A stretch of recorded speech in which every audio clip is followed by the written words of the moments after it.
Police আসবে, পুলিশকে কইছি দৈত্য, পুলিশ অ্যারেস্ট করে নাই।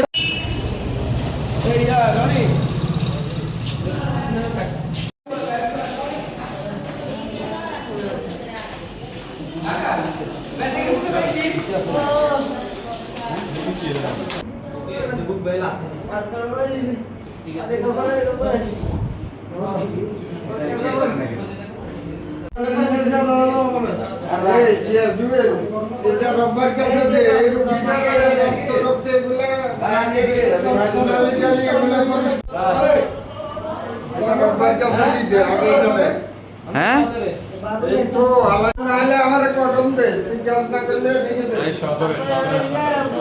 ওই যে মানুষের তেল ডালা মানুষ আরো বলেছে আর ভাই সামনে দরিদ্র ইন্সপেক্টর পাবে তেল দেয় না। আজকে আমরা 2 ঘন্টা ধরে দাঁড়িয়ে রয়েছি। পরে যাই আমি পাম্পের মালিকের ভাইয়ের বক্তব্য দিতে পাইছি আর উনি আমার মোবাইল লয়ে যাই গেছে আর আমার মোবাইল লাথি দিয়েছে উঠতে পাম্পের মালিকের ভাই মনে হয় লাথি দিয়ে আরো 2 জন আসলে আমি চিনি না।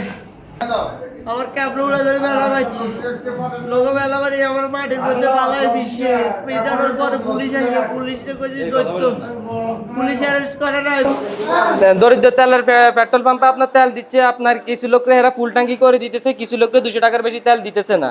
তো কিছুক্ষণ দেওয়ার পরে পাম্পটা অফ করে দেওয়া হয়েছে। তারপর মানুষ সবাই মানে বিশৃঙ্খলা সৃষ্টি করার পরে তখন নিউজ করতে গেছে আর সাধারণ জনগণের বক্তব্য নেওয়া হয়েছে। বক্তব্য নেওয়া হওয়ার পরে যাই মালিকের ভাই সম্ভবত উনি আসিয়ের ক্যামেরা যে মোবাইলে ভিডিও করছে ও মোবাইল নিয়ে মানে যেগুলো দিয়ে ভিডিও করছে ওগুলো হাতিয়ে নেওয়ার চিন্তা করছে। কারণ মোবাইল হাতিয়ে নিয়ে এর মাথা ভাই মোবাইল দিয়ে বাড়ি দেওয়া হয়েছে এবং এই পড়ে যাওয়ার সাথে সাথে এর বুক ভাই শুধু জুতা দিয়ে পা দিয়ে শুধু ইয়ে করছে, লাথি দিছে। জনাব আকাশকে ওনার বুকে, পিঠে এবং হচ্ছে ওনার মাথায় আঘাত করা হয়েছে। তো আমরা ওনাকে ভর্তি দিয়েছি এবং আমরা এক্সরে অ্যাডভাইস করছি বুকের। আপাতত ওনাকে আমরা চিকিৎসা দিয়ে আমরা পর্যবেক্ষণে রাখছি। দেখা যাক ওনার অবস্থা কেমন।